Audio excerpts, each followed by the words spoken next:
வாழப்பாடி ஆராய்ச்சி சங்கத்தின் சார்பாக ஒவ்வொரு மீட்டிங் சிறப்பாக நடத்திட்டு இருக்கான்னு கேள்விப்பட்டிருக்கேன். இந்த முறை தான் முதலாக நான் வந்திருக்கேன். என்னை அழைத்ததுக்கு ரொம்ப நன்றி. இந்த சங்கங்கள் சார்பாக மீட்டிங் நடத்துறது அப்படிங்கிறது சாதாரண விஷயம் இல்லை.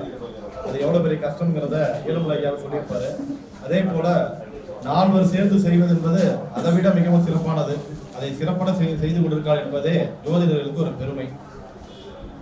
ஐயா இன்னொரு விஷயம் இது வரைக்கும் தெரியாத விஷயம், நவகிரகத்திற்கு வாழப்பாடியில் இருந்து தான் அந்த உருவம் கொடுக்கப்பட்டது, ஸ்டில் எடுக்கப்பட்டதுன்னு இன்னைக்கு வந்ததுல அது ஒரு பெரிய ரகசியத்தை நம்ம தெரிஞ்சுக்கிட்டோம்.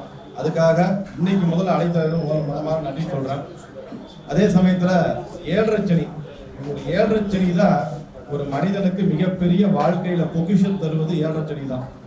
தயவு செய்து ஜோதிட குருமார்கள், ஜோதிடம் படிப்பவர்கள் எல்லாம் 7.5 சனியை பாசத்துடன் வரவேறுங்கள்.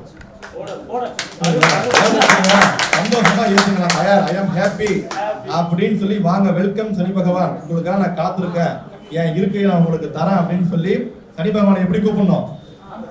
வாங்க வெல்கம், உங்களுக்காக நான் காத்திருக்கிறேன் அப்படின்னு சொல்லி சந்தோஷமா கூப்பிடுங்க. சனி பகவான் தான் 7.5 சனி காலம் தான் உங்க வாழ்க்கையில பல வெற்றிகள் கிடைக்கும், உலக புகழ் அடைவார்கள், வீடு வாசல் சொத்து சுகம் எல்லாமே கிடைக்கும், திருமணம் கிடைக்கும், பட்டம் பதவிகள் கிடைக்கும். 7.5 சனியை மட்டும் நீங்க சாதாரண நினைக்க வேண்டாம். 7.5 சனியை சந்தோஷமா வரவேறுங்க. இது ஒன்று. அடுத்ததா, தயவு செய்து ஜோதிடர்கள், ஜோதிடம் பார்த்து கொண்டிருக்க ஒரு அன்பான ஒரு கோரிக்கை, தயவு செய்து உங்கள் ஜாதகத்தை 6 மாசம் ஒரு முறையாவது நீங்க முதல்ல பார்த்துக்குங்க. இது ஏன் சொல்றேன் அப்படின்னு கேட்டீங்கன்னா, எல்லோருமே விழித்துக் கொள்ள வேண்டிய நேரம் இது. நம்ம மற்றவங்களுக்கு ஜாதகம் பார்க்கறோம்னு சொல்லி நம்ம நிலைமையோ நம்மளுடைய குடும்பத்திலையும் நம்ம பார்க்கறது கிடையாது. தயவு செய்து அவங்களுடைய ஜாதகத்தையும் குடும்ப ஜாதகத்தையும் 6 மாதத்துக்கு ஒரு முறையாவது நீங்க உங்க ஜாதகத்தை பார்த்து கொள்ள வேண்டும். உங்களால முடியலனால் உங்கள் நண்பர்கள் யார் மூலியமாவது கொடுத்து நீங்க அந்த ஜாதகத்தை பார்க்கணும். நிறைய ஜோதிடர்களுக்கு குடும்பத்திற்கு திடீர் கண்டங்கள் ஏற்படுது, நாங்க நிறைய பார்த்துட்டு வரோம். அதனால அந்த கண்டங்கள் நம்ம மூலம் தப்பிக்கணும்னா நம்ம ஜாதகத்தை பார்க்கணும். இல்லையா நீங்க கத்துக்கிட்ட எந்த குருமார்கிட்டையாவது போய் உங்க ஜாதகங்களையும் குடும்ப ஜாதகங்களையும் அப்பப்போ கொடுத்து நீங்க பார்த்துக்கிறது ரொம்ப ரொம்ப நல்லது. ஏன்னா இது எதுக்காக சொல்ல வரோம்னா, நிறைய சமீபத்திய நிகழ்வுகள், வெளியில வராத நிகழ்வுகள் நிறைய இருக்கு ஜோதிடர்கள் குடும்பத்துல. அதனால அது மாதிரி நடக்கக்கூடாது அப்படிங்கிறதுக்காக நம்ம இது சொல்லப்படுது. அப்புறம் இன்னைக்கு அற்புதமான நாள் சனிக்கிழமை. சனிக்கிழமைனாலே ரொம்ப பிடித்தமான ஒரு நாள் தான்.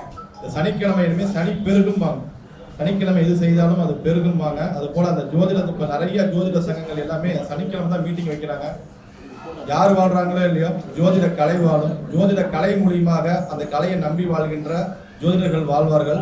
ஜோதிடர்கள் நன்றாக வாழ்ந்தாலே இந்த சமூகத்தில் அனைத்து மக்களும் நலமாக வாழ்வார்கள் என்று சொல்லிக்கொண்டு வாய்ப்பளித்த வாழப்பாடி நகர சங்க தலைவருக்கு மனமார்ந்த நன்றிகள். இது போல என்ன நடத்தணும். அதே போல அன்பான கோரிக்கை, சேலத்துல பாத்தீங்கன்னா எஸ்கே ஜோதிட பயிற்சி மையம் சார்பா மாதம் சிறப்பு கருத்தரங்கு நடத்திட்டு இருக்கு. அடுத்த மாசம் சங்கத்தை சேர்ந்த 4 பேரும் சிறப்பித்து தரணும்னு சொல்லி உங்க அனைவரும் முன்னாடி இங்கே கோரிக்கை வச்சாங்க. அடுத்த மாதம் கண்டிப்பாக அலங்கரிக்கணும் அப்படின்னு சொல்லிக்கிறேன். வாய்ப்பளித்த அனைவருக்கும் நன்றி. ஏழுமலை ஐயாவுக்கு மனதார நன்றி.